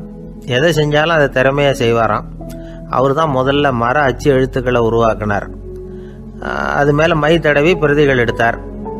அதுக்கப்புறம் உலோக எழுத்துக்கள், முதல்ல காரியம், அப்புறம் இரும்பு, அப்புறம் கலப்பு உலோகம், பிறகு அச்சடிக்கிறதுக்கு எந்திரம் ஒன்றையும் உருவாக்கினார். முதல்ல பைபிள் அச்சடித்தார். 1468 அவர் இறந்து போனார். 16ஆம் நூற்றாண்டில் மேலை நாடுகளிலிருந்து மர எழுத்துக்களை கொண்டுகிட்டு வந்து தமிழ்நாட்டில் கிறிஸ்தவ நூல்களை அச்சிட்டாங்க. அப்போல்லாம் அச்சகங்கள் போதிய அளவுக்கு இங்கே இல்லை. அதுக்கு என்ன காரணம்னா, இந்தியர்கள் அச்சகங்களை நடத்தக்கூடாது அப்படின்னு சட்டம். 1835 வரைக்கும் அந்த சட்டம் நடைமுறையில் இருந்தது. இந்த நிலைமையில் அங்கேயும் இங்கேயுமா 1-2 அச்சகங்கள் ஆரம்பமாச்சு. 1713 தரங்கம்பாடியில் லூத்தரன் மிஷன் அச்சகம், அதே ஆண்டில் சென்னையில் SPCK அச்சகம். இது ரெண்டும் தான் இந்தியாவில் முதல்ல தொடங்கப்பட்ட அச்சகங்கள். ஆட்டுத்தோல்லையும் ஓலைச்சுவடியிலையும் எழுதப்பட்ட எழுத்துக்கள் இன்னைக்கு எங்கேயோ போயிட்டுது. ஆனால் நம்ம ஊரில் எழுத்தாளர்கள் நிலைமை தான் ஒன்றும் சொல்லிக்கிறது மாதிரி இல்லை. நம்ம ஆள் ஒருத்தர் சொன்னார், சார் நான் சொந்தத்தில் ஒரு அச்சாபீஸ் வச்சுருந்தேன், இப்போவும் வச்சுருக்கிறேன். அதனால் என்னுடைய படைப்புகளை புத்தகமாக வெளியிடுறதுல எனக்கு ஒன்றும் கஷ்டம் இல்லை. வருஷத்துக்கு ஒரு புத்தகம் எழுதி வெளியிட்டுருவேன். 15 வருஷமாக இலக்கிய உலகத்துக்கு இப்படி சேவை செஞ்சுக்கிட்டு வர்றேன். ஆனால் இந்த வருஷம்தான் வாசகர்கள் எனக்கு பாராட்டு விழா நடத்தி இருக்கிறாங்க அப்படின்னார். இந்த வருஷம் அப்படி என்ன விசேஷம் அப்படின்னு கேட்டோம். இந்த வருஷம்தான் நான் எந்த புத்தகம் எழுதி வெளியிடாமல் இருந்தேன், அதுக்காகத்தான் எனக்கு இந்த பாராட்டு விழா அப்படின்னார்.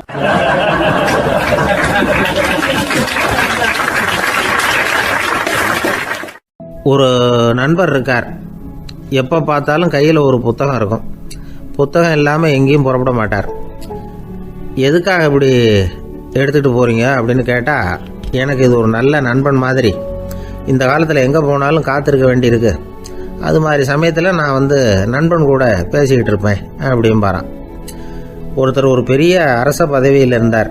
அவர் பதவியிலேருந்து இறங்க வேண்டிய சூழ்நிலை. அரசு கொடுத்துருந்த வீட்டை விட்டுட்டு வெளியில் வர்றார். வரும்பொழுது 2 கையிலையும் 2 பெட்டியை எடுத்துகிட்டு வந்தாராம். சார் உங்களுடைய உடைமைகள் அப்படின்னு கேட்குறாங்க அங்கே இருந்த ஊழியர்கள். இவர் தன்னுடைய கையில் இருக்கிற பெட்டியை காட்டி, இதுதான் என்னுடைய சொத்து அப்படின்னாராம். ஒரு பெட்டியில் அவருடைய உடைகள், இன்னொரு பெட்டியில் அவர் விரும்பி படிக்கிற புத்தகங்கள். அவ்வளவுதான். இதுதான் இருந்துதான். புத்தகம் படிக்கிறது மனசுக்கு நல்லதுங்கிறது நமக்கு தெரியும். புத்தக வாசிப்பு உடம்புக்கும் நல்லதுங்கிறாங்க. அது நமக்கு ஆச்சரியமாக தான் இருக்குது. ஒரு நபர் ஒரு வருஷத்தில் சராசரியாக 2000 பக்கங்களை படிச்சிருக்கணுமா, யுனெஸ்கோ பரிந்துரை.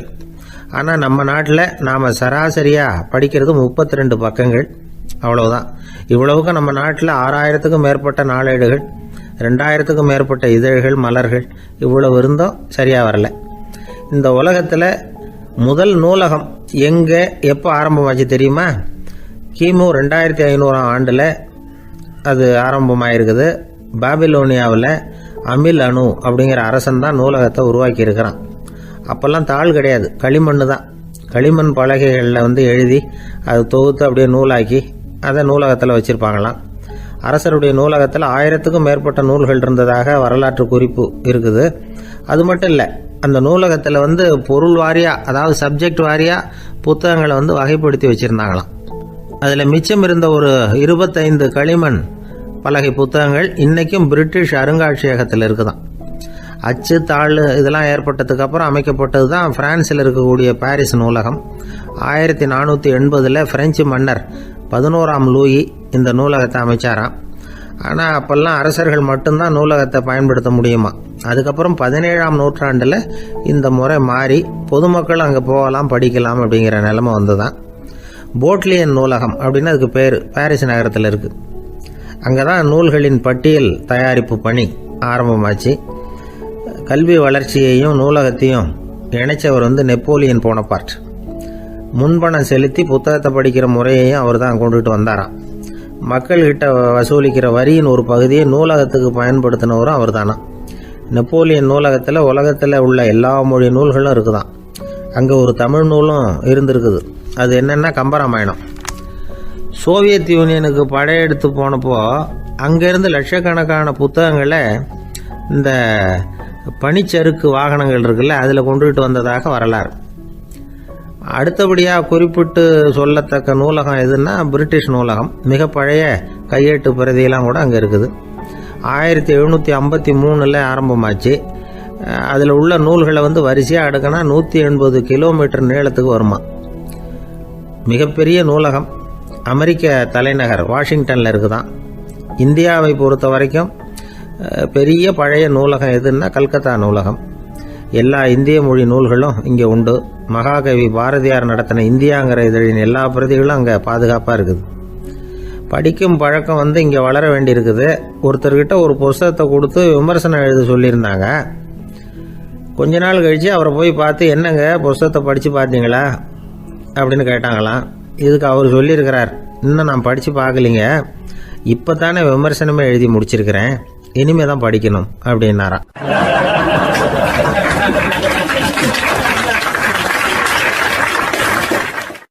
போய்கிட்டு இருந்தார். அவர் தோளில் ஒரு பெரிய துணி மூட்டை, அதை சுமந்துக்கிட்டு கடத்தெருவை நோக்கி அவர் போய்கிட்டு இருக்கிறார். வழியில் அவரை சந்திச்சார் உமர். அவர் கேட்டார், கலீஃபா அவர்களே, எங்கே புறப்பட்டுட்டீங்க அப்படின்னு கேட்டார்.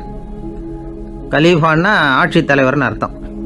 இதுக்கு அவர் சொன்னார், நான் துணி வணிகம் செய்கிறவன், அதனால் துணி வியாபாரம் செய்கிறதுக்காக போயிட்டுருக்கிறேன்னார். நீங்கள் இப்போ இந்த நாட்டுக்கு ஆட்சித்தலைவர், ஆட்சி பொறுப்பில் இருக்கிறீங்க, நீங்கள் வியாபாரம் செய்ய போட்டால் அரசு பணிகளை செய்கிறது யார் அப்படின்னு கேட்டார் அவர். நான் அரசு பணிகளை மட்டுமே செஞ்சுக்கிட்டு இருந்தா என் குடும்பத்தை காப்பாற்றுறது யார் அப்படின்னு கேட்டார் அவர். இப்படி கேட்டவர் யார் தெரியுமா? அவர் தான் அபூபக்கர், இறை தூதர் முகமது அவர்களுக்கு பிறகு கலீஃபாவாக தேர்ந்தெடுக்கப்பட்டவர். அப்போலாம் ஆட்சி தலைவர்களுக்கு சம்பளம்னு எதுவும் கிடையாது. இந்த பிரச்சனையை எப்படி தீர்க்கிறதுன்னு யோசனை பண்ணார் உமர். அபு உபைதா அவர்கள்கிட்ட அழைச்சிட்டு போனார். அவர் யாருன்னா, அவர் தான் பொது நிதி கருவூலத்தின் பொறுப்பாளர். அவர்கிட்ட பிரச்சனையை சொன்னார். இது மாதிரி ஆட்சி தலைவருக்கு பொது நிதியிலிருந்து ஊதியம் அளிக்க முடியுமான்னு கேட்டார். பொது நிதி விதிகளின்படி அதுக்கு சாத்தியம் இல்லைன்னு சொல்லிவிட்டார் அவர். சரி, வேற ஏதாவது வழி இருக்குதான்னு கேட்டார் உமர். அபு உபைதா கொஞ்சம் யோசனை பண்ணி பார்த்தார். அப்புறமா சொன்னார், மக்காவிலிருந்து மதீனாவுக்கு குடிபெயர்ந்து வந்த அகதிகளுக்கு நிதி உதவி அளிக்கிறதுக்கு விதிகளில் இடம் இருக்கு. அப்படி பார்த்தா அபூபக்கரும் அகதி தானே, அதனால எல்லா அகதிகளுக்கும் கொடுக்கறது மாதிரியே அவருக்கும் ஒரு தொகை அளிக்கலாம்னார். கலீஃபா அபூபக்கருக்கு இந்த அகதி உதவி தொகையைத்தான் கொடுத்துட்டு வந்தாங்களாம். குடும்ப செலவுக்கு அது போதுமானதா இல்லை. இருந்தாலும் கலீஃபாங்கிறதுக்காக மற்ற அகதிகளை விட அதிகமாக தொகையை பெற அவர் விரும்பல. மார்பு பக்கம் கிழிஞ்சிருந்த ஒரு மேலாடையை தான் அவர் அணிஞ்சிருந்தார். அவருடைய துணைவியார் அஸ்மா, அவங்க ஒரு நாள் தேன் அருந்த ஆசையாக இருக்குன்னாங்களாம். நமக்கு கிடைக்கிற ஊதியம் குடும்ப செலவுக்கே போதுமானதா இல்லையே, இந்த நிலையில் தேன் வாங்குறதுக்கு காசுக்கு நான் எங்கே போவேன்ருக்கார் அவர். கொஞ்ச நாள் கழித்து அவங்க ஒரு தொகையை அவர்கிட்ட கொடுத்து தேன் வாங்கிட்டு வர சொன்னாங்களாம். இவருக்கு ஆச்சரியம், ஏது இந்த பணம்னு கேட்டிருக்காரு. நீங்கள் தினமும் குடும்ப செலவுக்காக கொடுத்துக்கிட்டு வந்த பணத்தில் கொஞ்சம் கொஞ்சமாக மிச்சப்படுத்தி வச்சேன்னாங்களாம். அபூபக்கர் அந்த பணத்தை எடுத்துக்கிட்டு நேராக பொது நிதி கருவூல பொறுப்பாளர்கிட்ட போனார். இந்த பணத்தை பொது நிதியில் சேர்த்துருங்க, இது அதிகப்படியாக எனக்கு தரப்பட்டு வந்த ஊதியம், அடுத்த மாதத்துலேருந்து இந்த தொகையை குறைச்சிங்கன்னு வேற சொல்லிவிட்டாராம். பசியை தணிக்க தேவையான அளவு உணவு, ஒரு ஜோடி உடை, இதை தவிர கூடுதலாக மக்கள் பொது நிதியிலிருந்து வாங்கிக்கிறதுக்கு என் குடும்பத்தாருக்கு உரிமை இல்லை அப்படின்னு சொல்லி கண்டிப்பாக சொல்லிவிட்டாராம். அவர் வாங்கிட்டு வந்த இந்த குறைந்த ஊதியம் கூட அவர் மனசை உறுத்திக்கிட்டே இருந்தது. கடைசி நேரம் அவர் தம்முடைய மகள் ஆயிஷா அவர்களை அழைச்சார். மகளே, இதுவரைக்கும் பொது நிதியிலிருந்து நான் வாங்கிட்டு வந்த தொகை என்னுடைய இதயத்தில் பாரமாக அழுத்திக்கிட்டு இருக்கு. என் தோட்டத்தை விற்று அதில் வர்ற பணத்திலிருந்து நான் இதுவரைக்கும் வாங்கிட்டு வந்த ஊதிய தொகையை கணக்கு போட்டு பொது நிதியில் சேர்த்துடு அப்படின்னாராம். பதவி ஏற்கிறதுக்கு முன்னாடி தன்கிட்ட இருந்ததை விட இப்போ கூடுதலாக என்ன சொத்து இருக்குன்னு பார்த்துருக்கார். ஒரு ஒட்டகம், ஒரு கோப்பை, ஒரு பணியாள். இதையும் அடுத்தபடியாக கலீஃபாவா வர்றவர்கிட்ட ஒப்படைச்சிருங்க அப்படின்னு விட்டாராம். அதே மாதிரி அடுத்து வந்த உமர்கிட்ட ஒப்படைச்சாங்க. அப்போ உமர் சொன்னாராம், அபூபக்கரே, இந்த முன்மாதிரியால் உங்களுக்கு பிறகு இந்த ஆட்சி பொறுப்பை ஏற்கிறவர்களை பெரும் நெருக்கடிக்கு ஆளாகி விட்டீங்க அப்படின்னு சொல்லி ரொம்ப கண் கலங்கினாராம். கடைசியாக அபூபக்கர் தன்னுடைய குடும்பத்தாருக்கு விட்டு சென்ற சொத்து ஒரு படுக்கை விரிப்பு, ஒரு போர்வை, அவ்வளவுதான். இது சிந்திக்க வேண்டிய ஒரு செய்தி. ஒரு ஊரில் ஒரு மன்னர் இருந்தாராம். அமைச்சர் அவர்கிட்ட சொன்னாராம், மன்னா, நம்ம ராஜ்யத்தில் இனிமே லஞ்ச ஊழலே இருக்காதுன்னாராம். ஆஹா, அப்படின்னா ஊழல் பேர் வழிகளையெல்லாம் நாடு கடத்தியாச்சா அப்படின்னு கேட்டிருக்காரு மன்னர். இதுக்கு அவரு, அப்படி இல்லைங்க, இனிமே கொடுக்கறதுக்கு ஜனங்கள்கிட்ட பணமே இல்லை அப்படின்னாராம்.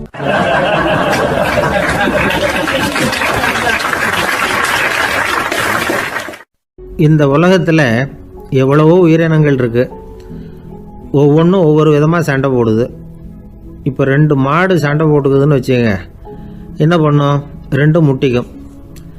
அதுக்கு சண்டை போடுறதுக்கு ஆயுதமாக உபயோகப்படுறது அதோட கொம்பு. 2 சேவல் சண்டை போட்டுக்குதுன்னு வச்சுக்கோங்க, அதுக்கு ஆயுதமாக உபயோகப்படுறது அதோட கால் நகம். காலால் தான் அது ஒன்றோட ஒன்று சண்டை போட்டுக்கும். ஆனால் 2 மனுஷன் சண்டை போட்டுக்கிறான்னு வச்சுக்கோங்க, இவன் இன்னதை தான் ஆயுதமாக உபயோகப்படுத்துவான்னு குறிப்பிட்டு சொல்ல முடியாது. கல்லை எடுப்பான், கத்தி எடுப்பான், துப்பாக்கி எடுப்பான், என்ன வேணாலும் பண்ணுவான். வாயால் திட்டுவான், கையால் அடிப்பான், காலால் உதைப்பான், சகலகலா வல்லவன். விலங்குகள்லாம் பொதுவாக வாயை சாப்பிட்றதுக்கு மட்டும்தான் உபயோகப்படுத்துது. ஆனால் இவனுக்கு சாப்பிட்றதுக்கும் அதுதான், சாப்பிட்டு விட்டு திட்டுறதுக்கும் அதுதான். ஆனால் ஒரு விஷயத்தில் மட்டும் கெட்டிக்கிறேன். அதாவது நாம் சண்டை போட்டுக்கிட்டாலும் பரவாயில்லை, கோழிகள் சண்டை போடாமல் இருக்கணும் அப்படின்னு ஆசைப்படுறான். எதுக்காக? கோழிகள் சண்டை போடாமல் இருந்தால் நிறைய முட்டைகள் போடுமா, அதுக்காக தான் இந்த அக்கறை. கோழி பண்ணை வச்சிருக்கிறவங்களுக்கு இது ஒரு பெரிய பிரச்சனை. அதாவது பண்ணையில் இருக்கிற கோழிகளுக்குள்ளே அடிக்கடி சண்டை வந்துடும், அதனால் முட்டை உற்பத்தி குறைஞ்சிரும். சரி, இதுக்கு என்ன பண்ணுறது? பண்ணையில் போய் உட்காந்துக்கிட்டு தினமும் பஞ்சாயத்து பேசிகிட்டு இருக்க முடியுமா? அமெரிக்காவில் கோழி பண்ணை வச்சிருக்கிற ஒருத்தர் இதை பற்றி யோசனை பண்ணி பார்த்தாராம். ஒரு வழியையும் கண்டுபிடிச்சிருக்கார். கோழிக்கெல்லாம் மூக்கு கண்ணாடி மாட்டி விட்டுட்டோம்னா அது சண்டை போடுற குணம் குறைஞ்சிரும், முட்டை அதிகமாகிடும். அந்த கண்ணாடியில் உள்ள லென்ஸு சிவப்பு நிறத்தில் இருக்கணும், அவ்வளவுதான் அப்படின்னு அவர் கண்டுபிடிச்சாராம். இது ஏற்கனவே நடைமுறையில் கண்டுபிடிக்கப்பட்ட ஒரு விஷயம். ஆனால் எல்லா கோழிக்கும் சிவப்பு மூக்கு கண்ணாடி எப்படி மாட்டி விடுறது? அப்படியே மாட்டி விட்டாலும் அது நழுவாமல் இருக்கணுமே. இப்போ நாமெல்லாம் நடு விரலால் மூக்கு கண்ணாடி நடுவில் தொட்டு அப்படி ஸ்டைலாக சரி பண்ணிக்கிறோம், அது மாதிரி கோழி எப்படி சரி பண்ணிக்கும்? இதுதான் பிரச்சனை. இதுக்கு அவர் என்ன வழி கண்டுபிடிச்சாருன்னா, கோழிக்கெல்லாம் மூக்கு கண்ணாடிக்கு பதிலாக விழியொட்டு வில்லைகள், கான்டாக்ட் லென்ஸ், அதை பொருத்தி விட்டா என்ன அப்படின்னு யோசனை பண்ணார். அதே மாதிரி பண்ணார். அதே மாதிரி செஞ்சு பார்த்தார், வெற்றி. அதுக்கப்புறம் கோழியெல்லாம் சண்டை போட்டுக்கலையாம், சமாதான பிரியர்கள் ஆகிட்டு தான். கோழிகளுக்கு இயல்பாகவே சண்டை போடுற குணம் உண்டு. ஆனால் அதோட கண்ணுக்கு பார்க்குற பொருள்லாம் ரோஜா நிறத்துலையோ அல்லது இன்னும் சொல்ல போனால் அழுத்தமான சிவப்பு நிறத்துலையோ தெரிஞ்சதுன்னா சண்டை போடுற குணம் குறைஞ்சிருதான். அந்த சமயத்தில் அது அதிகமாகவும் முட்டையிட ஆரம்பிச்சுடுதான். அதே நேரத்தில் இறை எடுக்கிறத கூட குறைச்சிக்குதான். இது ஏன் இப்படி பண்ணுதுங்கிறது விஞ்ஞானிகளுக்கு இன்னமும் புரியலையா. எப்படியோ அமெரிக்க கோழிகள்லாம் கான்டாக்ட் லென்ஸ் பொருத்திக்க ஆரம்பித்தாச்சு. கோழி கழுத்தை பிடிச்சிக்கிட்டு ஒரு சில வினாடிகளில் அதை பொருத்தி போடுறாங்களாம். கோழியோட ஆயுள் பூரா அது அப்படியே இருக்குமா. பண்ணையில் முட்டை உற்பத்தி குறைஞ்சா இது மாதிரி விஞ்ஞானபூர்வமாக பரிகாரம் தேடுறது தான் நல்லது. நமக்கு வேண்டியப்பட்ட ஒருத்தர், அவர் ஒரு கோழி பண்ணை வச்சுருந்தார். அந்த பண்ணையில் பாதி கோழி திடீர்னு செத்து போச்சு. உடனே ஒரு கால்நடை மருத்துவர்கிட்ட போக வேண்டியது தானே, அங்கே போகல. உள்ளூரில் மந்திரம் பண்ணிகிட்டு இருந்த ஒரு சாமியார்கிட்ட போனார். அவர் காலில் விழுந்தார். சாமி, என் பண்ணையில் பாதி கோழி செத்து போட்டுதுன்னார். சாமியார் யோசனை பண்ணார். சரி, பண்ணையில் வாசப்படி கிழக்கு பக்கமாக வச்சுருக்கியா மேற்கு பக்கமாக வச்சுருக்கியான்னு கேட்டார். கிழக்கு பக்கமாக இருக்குன்னார் அவர். அதுதான் தப்பு, மேற்கு பக்கமாக அதை மாற்று சரியாக போடும்னாராம். அதே போல் இவர் போய் மாற்றிவிட்டார். அப்பவும் பாதி செத்து போச்சு. மறுபடியும் சொன்னார், சாமி மறுபடியும் பாதி கோழி செத்து போட்டுதேன்னார். சரி, கூரை எப்படி போட்டிருக்க, ஓடு போட்டிருக்கியா இல்லை கீத்து போட்டிருக்கியான்னார். ஓடு போட்டிருக்கேன்னாராம் அவர். அதுதான் தப்பு, அதை கீத்து போட்டுரு சரியாக போடும்னாராம். சரின்னு போய் அதையும் மாற்றி பார்த்தார். மறுபடியும் போயிட்டது, கோழி செத்து போச்சு. வந்தார், மறுபடியும் பாதி செத்து போச்சு சாமின்னு வந்தார். இவரும் யோசனையை மாற்றி மாற்றி சொல்லிகிட்டே இருக்கிறார். இப்படி அவரும் மாற்றி மாற்றி பார்த்தார். 6வது தடவையாக அவரை தேடிட்டு வந்தார். அந்த சமயத்தில் இவர் ரொம்ப தீவிரமாக யோசனை பண்ணி பார்த்துட்டு, அது சரிப்பா, நீ என்கிட்ட சளைக்காமல் வந்துக்கிட்டு இருக்கிற, நானும் யோசனை சொல்லிகிட்டு இருக்கேன். இப்போவும் உங்ககிட்ட சொல்கிறதுக்கு என்கிட்ட யோசனை நிறையா இருக்குது, ஆனால் சோதிக்கிறதுக்கு உங்ககிட்ட கோழி இல்லையே, என்ன பண்ணுறது அப்படின்னாராம் இவர்.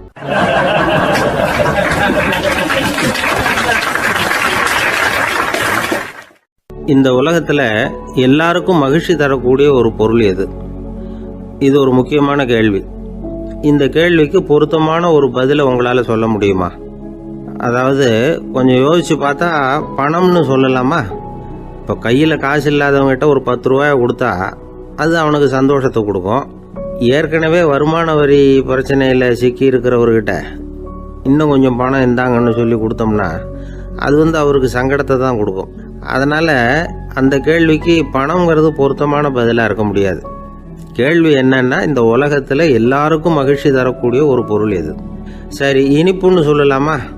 ஏன்னா எல்லாருக்கும் இனிக்க தானே செய்யும். அதுலேயும் ஒரு சிக்கல் இருக்குது. சர்க்கரை வியாதிக்காரங்களுக்கு அது என்ன சந்தோஷத்தையாக கொடுக்கும்? ஆக எல்லாருக்கும் வேறுபாடு எதுவும் இல்லாமல் மகிழ்ச்சியை கொடுக்கக்கூடியது வேற ஏதோ ஒன்று இருக்குது. அது என்னன்னு கண்டுபிடிக்கணும். அதுதான் இன்றைக்கி தகவல். இப்போ அதை கண்டுபிடிக்கணும்னா இந்த கதையை கேட்கணும். அது என்ன கதைன்னா, ஒரு ஊரில் ஒரு ராஜா இருந்தார். அவருக்கும் இதே சந்தேகம் வந்துட்டுது. அதாவது எல்லாருக்கும் இன்பம் தரக்கூடிய பொருள் எது அப்படின்னு. இதுக்கு பதில் தெரிஞ்சுக்கிறதுக்கு ஆசைப்பட்டார். சரி, அதுக்கு என்ன செய்யலாம்னு யோசனை பண்ணார். நாட்டு மக்களுக்கு பகிரங்கமாக ஒரு அறிவிப்பு கொடுத்தார். நம்ம நாட்டு மக்கள் இன்பம் தரக்கூடிய பொருள் எதுன்னு நினைக்கிறாங்களோ அதை கொண்டுகிட்டு அரண்மனையில் உள்ள கண்காட்சி மண்டபத்தில் வைக்கலாம். அப்படி அவங்க வைக்கிற பொருள்களில் எது எல்லாருக்கும் இன்பம் தரக்கூடியதாக இருக்குமோ அதை வச்சவருக்கு 1000 பொற்காசுகள் பரிசு அப்படின்னு அறிவிப்பு கொடுத்துட்டார். ஜனங்கள் இந்த அறிவிப்பை கேட்டாங்க. அதுக்கப்புறம் சும்மா இருப்பாங்களா? 1000 பொற்காசுன்னா சும்மாவா? அவங்க கையில் என்னென்ன கிடைச்சதோ அதையெல்லாம் கொண்டாந்து அரண்மனை காட்சி மண்டபத்தில் வச்சுட்டாங்க. அதுக்கப்புறமா ராஜா அங்கே வந்தார். ஒவ்வொன்றா பார்த்துக்கிட்டே வந்தார். முதல்ல ஒரு குயில் இருந்தது, இனிமையாக பாடக்கூடிய குயில். இந்த குயிலோட இன்னிசை எல்லாருக்கும் இன்பம் தரக்கூடியது தான். இருந்தாலும் காது கேட்காதவங்களுக்கு இந்த இசை எப்படி இன்பம் தர முடியும்? அதனால் இது சரியில்லைன்னு விட்டார். அடுத்தபடியாக போனார். அங்கே என்ன வச்சுருக்குறாங்கன்னு பார்த்தா ஒரு அழகான மயில் அங்கே தோகை விரித்து ஆடிக்கிட்டு இருக்குது. இந்த மயிலோட ஆட்டம் மனசுக்கு இன்பம் தரக்கூடியது தான். இருந்தாலும் பார்வை இல்லாதவங்க இந்த ஆட்டத்தை பார்த்து ரசிக்க முடியுமா? முடியாது. அதனால் இதுவும் சரியில்லை அப்படின்னு சொல்லிவிட்டார். அதுக்கு அடுத்தபடியாக போனார். பல வகையான இனிப்பு பண்டங்களை வச்சுருந்தாங்க. பார்த்தார், வயசானவங்களுக்கும் நோயாளிகளுக்கும் இது இன்பம் தராது, துன்பம் தான் கொடுக்கும் அப்படின்னார். இப்படி ஒவ்வொன்றா பார்த்துக்கிட்டே போகிறார். அழகான மலர்கள், கனிகள், ஓவியங்கள் எதுவுமே பொருத்தமாக தெரியல. சகல பேருக்கும் இன்பம் தரக்கூடிய வகையில் எதுவும் இல்லை. கடைசியாக வந்தார். அங்கே ஒரு களிமண் பொம்மை இருந்தது. அது என்ன பொம்மை தெரியுமா? பசியால் வாடி இருக்கிற ஒருத்தருக்கு ஒரு அம்மா இனிமையாக பேசிக்கிட்டு சோறு போடுறது மாதிரி அந்த பொம்மையை செஞ்சுருந்தாங்க. அதுக்கு கீழே அன்பு அப்படின்னு எழுதியிருந்ததுதான். ராஜா பளிச்சுன்னு ஒரு முடிவுக்கு வந்தார். அந்த பொம்மையை செஞ்ச சிற்பியை வரவழைச்சார், பரிசு கொடுத்தார். அன்பு ஒன்று தான் எல்லாருக்கும் இன்பம் அளிக்கக்கூடிய பொருள். காது கேட்காதவங்களும் அதை கேட்க முடியும், பார்வை இல்லாதவங்களும் அதை பார்க்க முடியும், குழந்தைகளும் அதை உணர முடியும் அப்படின்னு அதுக்கு விளக்கம் கொடுத்தார் அந்த மன்னர். இந்த உலகத்தில் எல்லாருக்கும் மகிழ்ச்சி தரக்கூடிய ஒரு பொருள் அன்பு தான். அதை புரிஞ்சுக்கிட்டு தான் சில கணவன்மார்கள் மனைவி பேரில் ரொம்ப அன்பை காட்டிக்கிறது வழக்கம். ஒரு வீட்டு வாசப்படி பக்கமாக மழைக்கு ஒதுங்கினார் ஒருத்தர். மழை தூரிக்கிட்டு இருந்தது, இருட்டு நேரம். அந்த வீட்டில் இருந்தவர், இன்னைக்கு ராத்திரி வேணும்னா இங்கேயே தங்கிட்டு காலையில் போங்க அப்படின்னார். உடனே இவர் சொன்னார், ரொம்ப நன்றிங்க, ஒரு 10 நிமிஷத்தில் இதை வந்துடுறேன் அப்படின்னு சொல்லிவிட்டு எங்கேயோ ஓடினார். 10 நிமிஷம் கழித்து திரும்பி வந்தார். ஆமாம், எங்கே போயிட்டு வந்தீங்கன்னு கேட்டார் வீட்டில் இருந்தவர். நேராக